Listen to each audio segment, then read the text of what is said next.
highlighting text. You can also highlight sections of the test. To do this, left-click and drag your cursor over the section of text or question you wish to highlight. Then right-click and select the Highlight option. To remove highlighting from the text, right-click on the highlighted area and select Clear. If you wish to remove all highlighting from the screen, right-click on a highlighted area and select Clear All.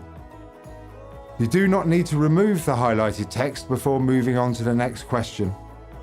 The examiner will not see any highlighted text, and if you do leave highlighted text in the test, your test result will not be affected.